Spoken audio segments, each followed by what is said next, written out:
अस्सलाम वालेकुम रहमतुल्लाहि व बरकातहू। जी कैसे हैं? ठीक है। कुछ लोगों ने सवाल पूछा कि उर्दू में हमें थोड़ी सी बेसिक टर्मिनोलॉजी का समझा दें ताकि हमें सारी बात समझ आ जाए, फिर आप इंग्लिश बोलते रहें दूसरे वीडियोस में। इसलिए मैं शॉर्ट वीडियोस बना रहा हूँ, उर्दू में एक बात क्लियर कर रहा हूँ ताकि हर कमज़ोर बंदे को भी ये वाली बात समझ आ जाए।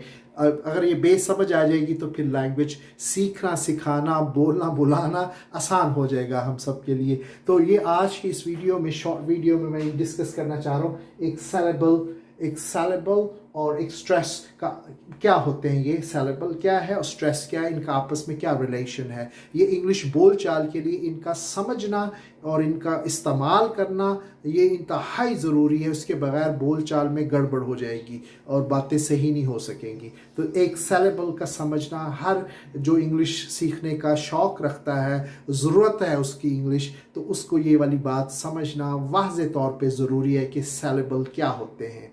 सैलेबल का जो, अगर हम उर्दू में इसकी तारीफ़ करें तो ऐसा एक लफ्ज़ का हिस्सा जिसमें एक वॉल की आवाज़ हो। वॉल्स की आवाज़ होती है ना, हरूफ, इस तरह के जो वॉल्स होते हैं, आ ई ओ यू, इस तरह साउंड्स जो बनती हैं, वॉल्स की साउंड्स बोल चाल में, वो आप एक अलग से वीडियो देखिएगा। उसमें मैंने ब्रिटिश इंग्लिश और अमेरिकन इंग्लिश की वॉल साउंड्स का बताया टोटल कितनी है। तो वो एक आवाज़ ज़रूरी है, वॉल साउंड्स। ब्रिटिश इंग्लिश में जैसे 12 वॉल साउंड्स हैं और अमेरिकन में 11 वॉल साउंड्स हैं। तो वो उनमें से एक ज़रूर हो उस लफ्ज़ के हिस्से में। जितने भी लफ्ज़ हैं पूरी इंग्लिश में, हर लफ्ज़ के सैलेबल होते हैं, हर लफ्ज़ के बन सकते हैं। ठीक है। मेरा नाम क्या है? यूसुफ है। इसके कितने सैलेबल हैं? यूसुफ। दो झटके पड़ रहे हैं लफ्ज़ को, तो एक झटके से जो एक हिस्सा लफ्ज़ का अदा होता है वो एक, उसमें एक सैलेबल है। वो समझने, वॉल नहीं गिनने, बल्कि उसका एक जर्क, एक झटका जो फ्लो से अदा हो रहा है वो सैलेबल कहलाएगा। मसलन आप ये बताएं कि कंग्रेचुलेशन में कितने सैलेबल हैं? गिने मेरे साथ। कंग्रेचुलेशन, ये झटके थे जितने भी 5, उसके फ्लो से, टुकड़ों से 5 टुकड़े बन गए इस लफ्ज़ के, तो एक टुकड़े को एक सैलेबल कहते हैं हम। ठीक है। हर लफ्ज़ के टुकड़े हो सकते हैं और अदायगी करते वक्त वो जो टुकड़ा है उसको एक सैलेबल कहेंगे। कुछ वर्ड्स ऐसे होते हैं जिनमें एक ही सैलेबल होता है और कुछ हैं 2 सैलेबल वाले, कुछ 3 वाले, जैसे ये हमने गिना था, ये 5 सैलेबल वाले। तो अगर आप टर्मिनोलॉजी याद कर रहे हैं और रखना चाहते हैं जहन में, तो आप ये जहन में याद कर लें कि एक सैलेबल वाला वर्ड जिसमें एक सैलेबल हो उसको कहते हैं मोनोसैलेबिक वर्ड। मोनोसैलेबिक वर्ड। और जिसमें 2 हो उसे बाइसैलेबिक वर्ड, और जिसमें 3 हो उसको ट्राइसैलेबिक वर्ड, और जिसमें 4 सैलेबल्स होंगे, 4 टुकड़े बन सकते होंगे, उसको टेट्रा सैलेबिक वर्ड, और 5 पेंटासैलेबिक वर्ड। इस तरह ये बनते जाएंगे। ये लैटिन काउंटिंग है, ये इंग्लिश में इस्तेमाल होती है लेकिन ये असल में लैटिन है। पेंटा, हेक्सा, सेप्टा, ये कोई साइंस के स्टूडेंट या कोई इंजीनियरिंग या मैथमेटिक्स से जो पढ़ने वाले वो शायद इनसे वाकिफ़ हो थोड़ा सा। तो मोनोसैलेबिक वर्ड जिसमें एक सैलेबल हो, और बाइसैलेबिक जिसमें 2 सैलेबल हो। तो 2 वाले, 3 वाले ट्राइसैलेबिक वर्ड। अगर कोई कहे मुझे ये वर्ड ट्राइसैलेबिक वर्ड है तो आपने कंफ्यूज और परेशान नहीं होना। इसका मतलब है इस लफ्ज़ में 3 टुकड़े बनेंगे बोलते हुए अदायगी में। मसलन रेस्पॉन्सिबिलिटीज, ये वर्ड काउंट करें मेरे साथ, कितने सैलेबल हैं? रेस्पॉन्सिबिलिटीज 6 हैं। तो इसमें 5 और 6 रेस्पॉन्सिबिलिटीज, इस वर्ड में कितने सैलेबल हुए? 6 सैलेबल्स हुए। तो इसको हम 6 वाले को हेक्सासैलेबिक वर्ड कहते हैं, मतलब लैटिन लैंग्वेज में। अगर नाम याद रहें, कम से कम 4-5, तो बहुत ज़्यादा लफ्ज़ 5-5 सैलेबल तक ज़्यादातर इस्तेमाल होते हैं ना। तो 1 से लेके 5 तक की भी अगर आप जहन में रख लें कि mono सैलेबिक, बाइसैलेबिक, ट्राइसैलेबिक, tetrasyllabic and pentasyllabic word। तो आपको ये जहन में समझना और समझाना आसान हो जाएगा, इंग्लिश सीखना और सिखाना किसी को आसान हो गए ये टर्मिनोलॉजी। और ये जब इंसान तलफ़ुज़ की तरफ जाता है, वो स्टडी करता है, एक्सेंट सीखता है, समझता है इंग्लिश का। इंग्लिश बोल चाल की ज़रूरत की चीज़ें हैं। जब आप इंग्लिश बोलेंगे तो आपको सही तलफ़ुज़ चाहिए, सही लहजा चाहिए और लफ्ज़ों की सही अदायगी चाहिए। उसको सीखना और उसकी प्रैक्टिस करने की जब आप करेंगे तो आपको इन्हीं चीज़ों से समझाना पड़ेगा कि सेलेबल इसमें 2 सेलेबल हैं, इसमें 3 हैं, इसमें 4 हैं। तो आप पेंटा है, ये बाइसेलेबिक वर्ड है, तो आपको फौरी समझ आ जाएगा कि मैंने इसको इस तरह से अदा करूँ, ऐसे ना करो। मसलन इंग्लिश बोलने वाले पाकिस्तान और इंडियन बैकग्राउंड के और सऊदी अरब में भी ये अरब के भी इंग्लिश स्पीकिंग जो मतलब सीखते हैं, उनमें ये गलती होती है। बाज़ का बाय मोनोसेलेबिक वर्ड को बाइसेलेबिक पढ़ रहे होते हैं। ये मैंने यहाँ भी 3 साल सऊदीया में पढ़ाया इंग्लिश, तो मुझे इस लफ्ज़ से बड़ा वास्ता पड़ा कि ये मैंने हमेशा, मेरे कानों ने ज़्यादातर स्टूडेंट ने इसको बाइसेलेबिक पढ़ा इस वर्ड को।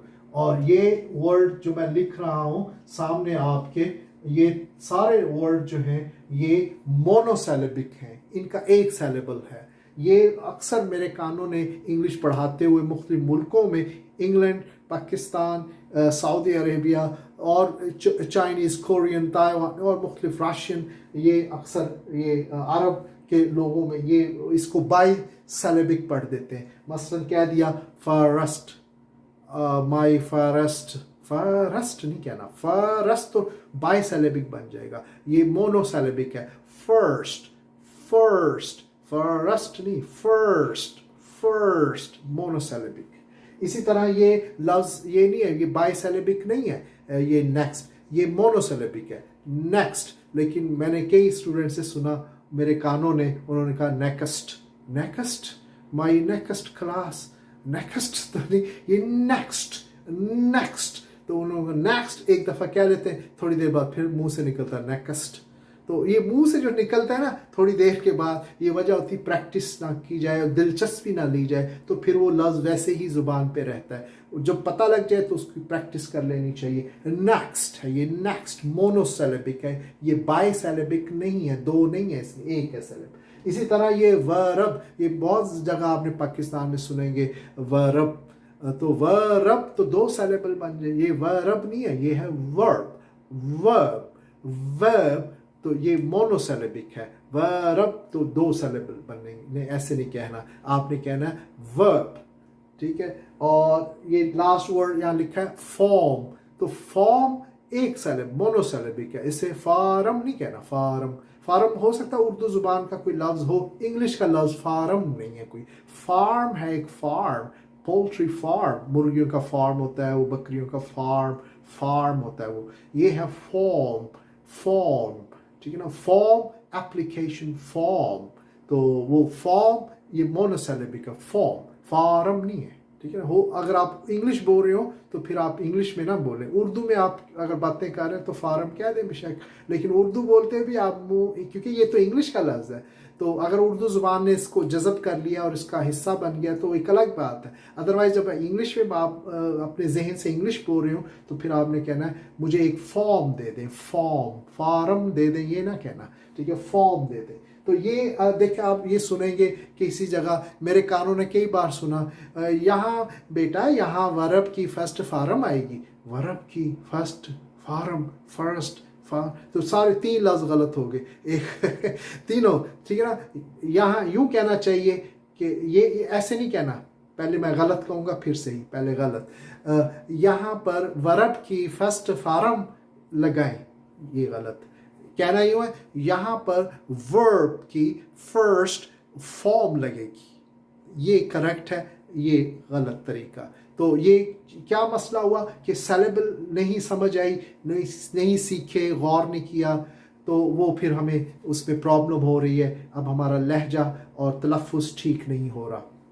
तो बहुत से ऐसे लफ्ज़ हैं, ये मिसाल दी है, जो कि मोनोसेलेबिक हैं, एक सेलेबल वाले, हम बाई सेलेबिक, या बाय हैं तो हम ट्राई कह रहे हैं, तो वो ये गड़बड़ आ रही है लहजे में, बोल चाल में। तो हमें ये बेस समझनी पड़ेगी कि सेलेबल क्या होते हैं और उनको किस तरह से ख्याल रखना है। अगर हमने सेलेबल का ख्याल ना रखा तो हमारा स्ट्रेस ख़राब हो जाएगा, स्ट्रेस हो जाएगा हमें, वो वाला स्ट्रेस नहीं जो हो जाता है परेशानी, टेंशन, स्ट्रेस हो गया यार क्या करूं, ये इंग्लिश वाला स्ट्रेस है। स्ट्रेस इंग्लिश लैंग्वेज में, बोल चाल में इस लफ्ज़ की, इस टर्म्स को समझना ज़रूरी है। स्पोकन इंग्लिश में स्ट्रेस का एक रोल है। अगर स्ट्रेस किसी ने गड़बड़ कर दिया तो बोलचाल की इंग्लिश उसकी हिल जाएगी, तूफान आ जाएगा इंग्लिश में, बोलचाल में, राइटिंग में नहीं आएगा और रीडिंग में भी नहीं आएगा, तो लेकिन स्पीकिंग में आ जाएगा, गड़बड़ सारी मच जाएगी, मायने चेंज हो सकते हैं। तो स्ट्रेस पैटर्न को समझना ज़रूरी है। स्ट्रेस क्या होता है? स्ट्रेस का मतलब होता है जोर, एम्फेसिस, कोई जोर, प्रेशर देना। एक सेलेबल पर अगर आप जोर देंगे, अगर ट्राई सेलेबिक वाला वर्ड हो और किसी सेलेबल पे जोर आएगा ज़्यादा, किसी पे कम आएगा। तो मिसाल दो सेलेबिक से हम समझते हैं। दो सेलेबिक वाले अगर वर्ड आ जाए हमारे सामने और उस पे, तो एक सेलेबल पे एक ही जैसा जोर तो आना बड़ा मुश्किल है, एक पे कम होगा, एक पे ज्यादा होगा। मसलन अगर ये एक वर्ड है सेंटेंस, तो सेंटेंस, तो इसमें दो सेलेबल बने, ये बाई सेलेबिक वर्ड है, एक है सन, दूसरा टेंस। तो अब जोर, पहला जोर दोनों पे क्या बराबर आएगा? सेंटेंस एक जैसा जोर, या एक पे ज्यादा एक पे कम?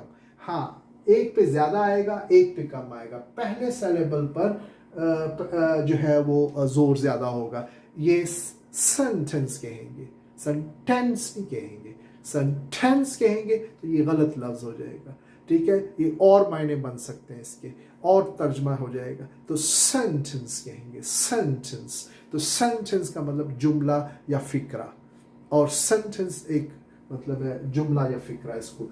और एक और वर्ड है जैसे कंडक्ट, इसमें दो सेलेबल, बाई सेलेबिक वर्ड है ये, खन और डक्ट। अब क्या दोनों सेलेबल्स पर एक जैसा हम स्ट्रेस करेंगे, एक जैसा जोर देंगे? नहीं, स्ट्रेस मुख्तलिफ होगा, एक पे ज्यादा स्ट्रेस होगा, एक पे कम स्ट्रेस होगा। तो ये जो है कंडक्ट कहें या कंडक्ट कहें, कैसे कहें? अगर हम इसको कहेंगे खन, अगर जोर सेकंड, इस तरह से, इसको भी मैं रेड में लिख देता हूं ताकि बात समझ आ जाए कि जो रेड है ये जोर वाला कंडक्ट। तो कंडक्ट, अगर इसे स्ट्रेस खन पे देंगे, कंडक्ट कंडक्ट, तो ऐसे बोलेंगे तो ये इसके मायने हो जाएंगे एज ए नाउन, नाउन के तौर पे। कंडक्ट का मतलब होता है सलूक, बर्ताव, रवैया, ठीक है ना, अंदाज। एक आपका कंडक्ट बहुत अच्छा है, आपका रवैया, बर्ताव, सलूक अच्छा है, तो आपका कंडक्ट अच्छा, यूं नहीं कहेंगे, गलत हो जाएगा। मैं आपके कंडक्ट से बहुत मुतासिर हूँ, आपके कंडक्ट से मुतासिर हूँ। अगर यूं कह दिया मैं आपके कंडक्ट से मुतासिर हूँ, कंडक्ट पे जोर मार दिया, तो वो कुछ और मायने, फिर ये एज ए वर्ब समझा जाएगा। एज ए वर्ब इसका मतलब होता है सलूक करना, बर्ताव करना, कोई चीज़, कोई कंडक्ट करना, कोई अरेंज करना, मतलब है कोई प्रोग्राम कंडक्ट करते हैं, जैसे टेलीविज़न का कोई शो कंडक्ट किया, वो मायने भी होते हैं, ठीक है ना, एज ए वर्ब। तो एज ए वर्ब जब बोलेंगे तो स्ट्रेस दूसरे सेलेबल पर आएगा। दो सेलेबल है ना, खन है और डक्ट है, तो conduct, I will conduct it tomorrow. When will you conduct the class? Conduct the class, आप क्लास को कब कंडक्ट करेंगे? तो डक्ट पर जोर आएगा, खान पे नहीं आएगा। ऐसे बेशुमार लफ्ज हैं इंग्लिश में जो बाई सेलेबिक हैं, एक सेलेबल पे जोर आएगा तो दूसरे पे कम आएगा, दूसरे पे ज्यादा होगा तो पहले पे कम होगा, और इससे मायने चेंज होते जाएंगे। तो ये है स्ट्रेस पैटर्न इंग्लिश लैंग्वेज में। बहुत से वर्ड हैं, एक और लफ्ज की भी एग्जांपल ले लेते हैं हम। ये अगर हम, ये लफ्ज है एक अगर हमने इसको कहा ऑब्जेक्ट, ऑब्जेक्ट तो बतौर ऑब्जेक्ट बोला, और या इसको हमने बोला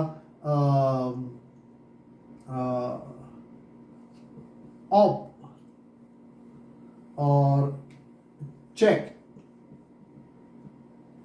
तो दूसरा जब हो ना सिलेबल पे जोर आए तो फिर वो होता है वर्ब, ये बतौर वर्ब होगा। लफ्ज एक ही है, लफ्ज तो एक ही है, लेकिन ये वर्ब भी है, ये नाउन भी है।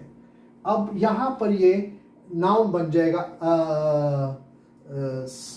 यहां पर ये नाउन होगा अगर पहले पे जोर दिया हमने। हमने कहा ऑब्जेक्ट, ऑब्जेक्ट एक मतलब होता है कोई मफूल जैसे नहीं होता, तो या कोई काम, तो कोई प्रोजेक्ट ऑब्जेक्ट, तो कोई चीज़ भी ऑब्जेक्ट की दो चार मायने हैं।